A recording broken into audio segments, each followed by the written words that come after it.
Hello, welcome to 1111 Oracle.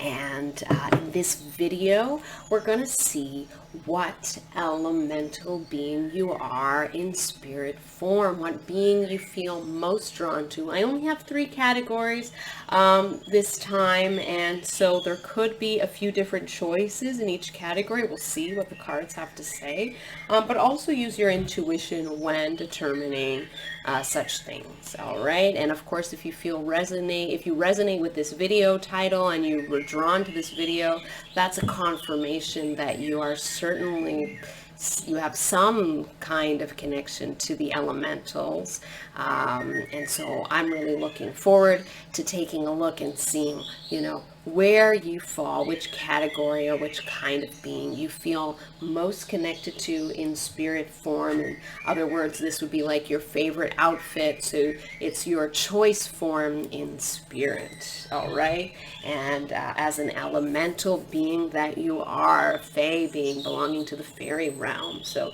you have had many lifetimes in the fae realm or significant lifetimes in the fae realm.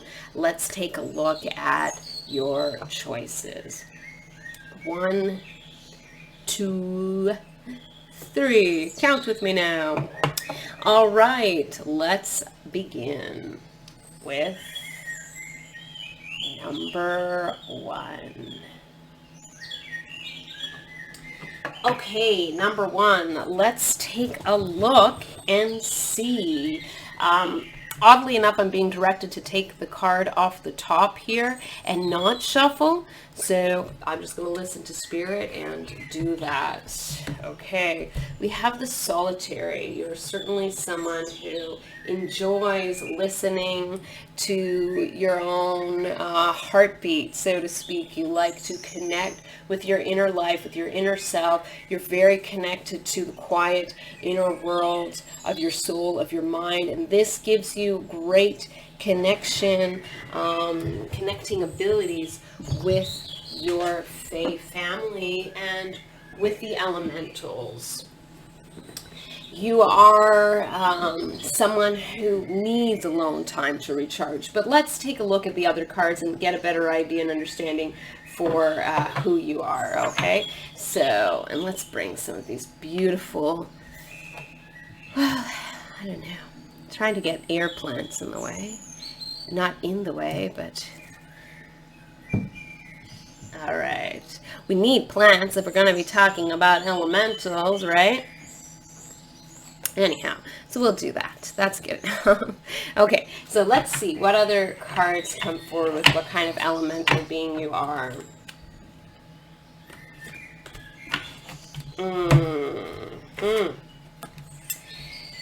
So, I'm getting, all right, fairy, elf.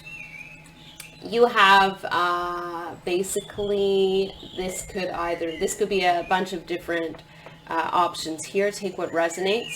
You have either had a sort of a split existence, mostly, where you feel very tied to pixies and fairy-like beings in traditional sense with wings, but also the elves. In general, what I'm hearing very loudly in my mind is that you are very connected. Doesn't she look like... what's her name in Lord of the Rings? I keep forgetting. I would say she looks very elven. So you are certainly an elf, and the way you choose to express yourself in spirit form, the type of being that you like to be the most was an elf. Now, why do I say choose to express? Of course, it's always a choice. You choose where you want to go next. In your next lifetime, you choose whether you want to come back as a human being or I don't know, an animal, or you want to go into another realm or dimension altogether. It depends on your path and your lessons that you need to learn, and where you'd like to head.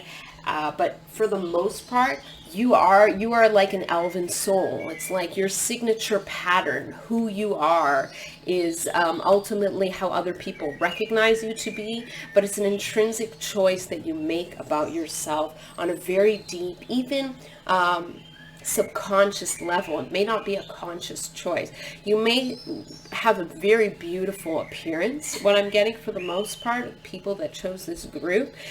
You may have something very striking about your features, your eyes, your ears. You may even look sort of elven-like, you know, and people might have commented this about you in the past, but you are definitely someone who is very connected to the elven way of life and the elven expression as your, you know, in your soul pattern. You certainly, of course, without a doubt, have elven connections, so you might have a special connection with other elemental beings in general, but the elves are the ones that are the most prominently around you, protecting you, sending you love and guidance.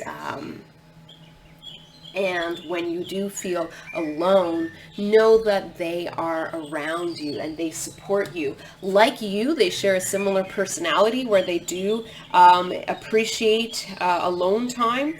So if ever you were to live in your elven community, which you have, of course, in other lifetimes, but if you're to go back, then I think this would kind of be your ideal type of way of living, because the community, the elven community, is very unique in the sense that, especially where you come from, there's nothing forced upon you as far as, you know, the time that you need to spend.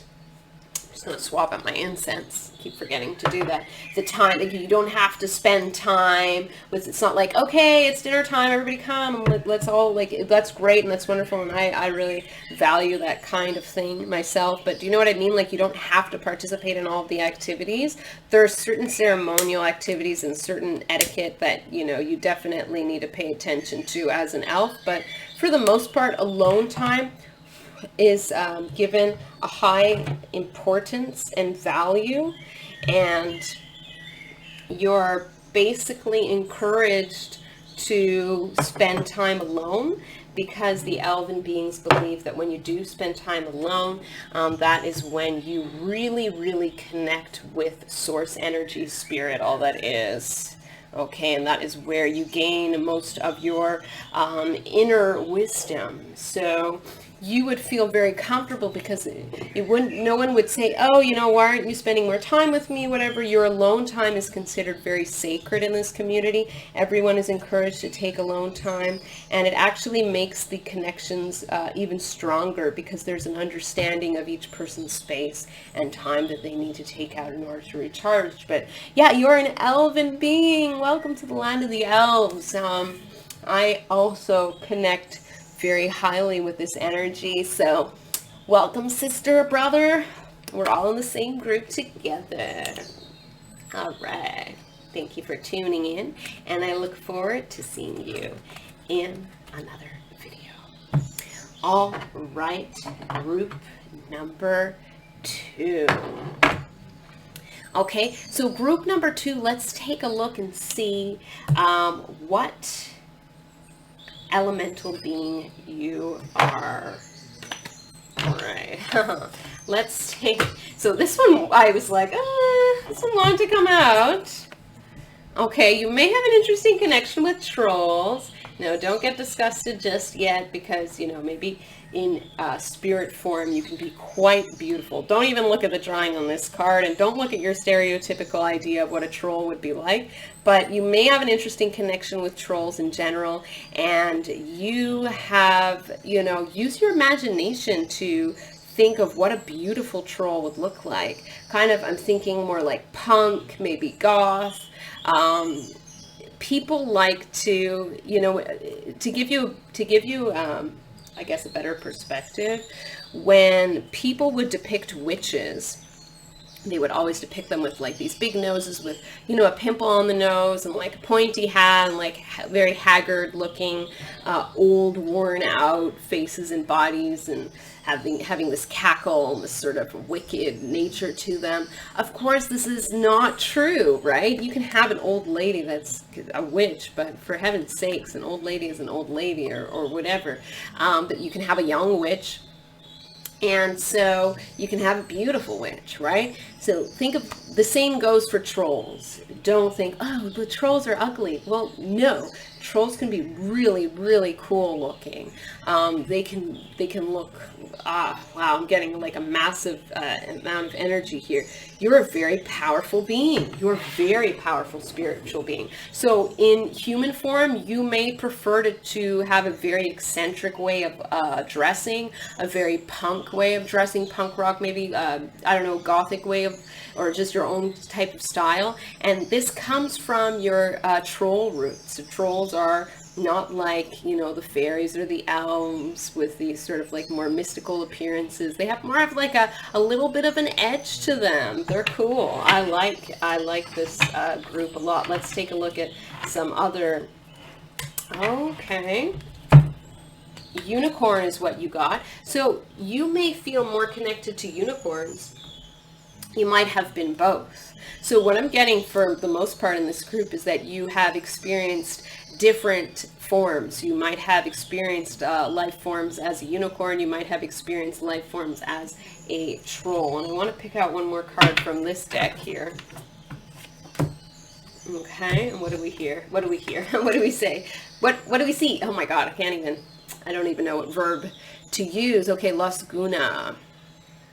Yeah, that kind of confirms the troll there. Las Guna is all about going into the murky ponds and finding gold within the muck, you know, like finding beautiful items that people would usually discard because they're covered in mud, and Las Guna always sees the beauty in all things. So as a troll, you know, you may be overlooked in a stereotypical sense, where we think, oh, trolls are just, you know, we have all of these negative associations with trolls. You know, you're trolling, you're just a troll. Like, think of social media and YouTube and all of that. In reality, trolls, I don't think are necessarily bad. They're just given a bad rap. They have a bad reputation because they have more of this punk, alternative, edgy appearance to them, and people make assumptions. Well, you know, think of it this way. People make all kinds of negative associations about each other on planet Earth. So it's only natural that if something is a little bit different and doesn't fall into in line with what the divine feminine or divine masculine should look like, then all of a sudden it's just weird, or it's bad, or it's whatever. Not the case for you. I just really get this beautiful image of like your skin being like maybe green or blue and sparkly, and just like maybe you have, I don't know, some like jewels that are like etched into your skin. You have this very cool appearance in spirit form. Definitely, maybe, you know, as a unicorn, you have an interesting mix between pure and innocent and edgy. So take what resonates there. But I think that is so, so cool. I've never gotten that before. So falling into this category, wow, you might want to explore that in meditation and see what comes through as an image for you. All right. Thank you so much for tuning in. Okay, let's take a look. I'm going to shuffle the cards here for you. Number 3. That's really interesting here. The Green Man. Okay. You may have a special connection to plants, and your elemental type of, it's unlike anything that's stereotypically understood about the elemental realm, but I think you were some kind of like a plant being, almost like a plant spirit, where, you know, the way we see plants and rocks, okay, we see rocks and plants in a certain way in the 3D, but in the spiritual realm, these life forms are actually more angelic in nature, where this is what we see in the 3D, but in the, I don't know, 6D or the 7D, maybe we see like a floating angelic being that has just chosen to be represented in this form in 3D. But that doesn't mean that this being is completely attached to this form. It's just what we with our human eyes can see. We don't know, right? So some kind of an interesting plant being. Take what resonates. I'm going to get some cards from here to see, what. And you have this again. So something with plants, something you should definitely try talking to trees and plants in your mind. Not necessarily with words, but see what feelings you receive back, and interpret those feelings into words and see how they translate. Kind of like you have to use a little bit of a translator here. Oh, you're very connected to plants and animals. This makes me think of a fawn. But Singer of Courage. So the singers in Brian Froud's deck are supposed to be exceptionally heightened vibrational beings that don't have an actual form. They're more like light beings, and they sort of appear like, it looks like it could be a fawn, right? But to other people it could look like something else. So it's almost like in this form, depending on how the person interprets you is what messages they're going to get visually from you. You may have a hard time placing yourself in this world, and you may have a hard time communicating who you are to others because you are very different. This is a confirmation that, holy moly, you're kind of like a crystal being. It's almost like you're a crystal in human form, or you're a plant in human form. So it's like your energy, instead of deciding to be represented by a plant or a crystal, you decide to have a human experience, but you have an exceptionally high vibration. So you're very much like an angelic being. You're kind of egoless. You don't have much of an ego. You have a very wise and almost floaty essence to you, because your vibration is so high, and you're very connected to plants and trees and crystals and elements. But yeah, it's almost like, it's not crazy, you're almost like a crystal or a plant in human form. That is so cool. I love it. Really, really cool. So thank you so much for tuning in, and I look forward to seeing you in the next video.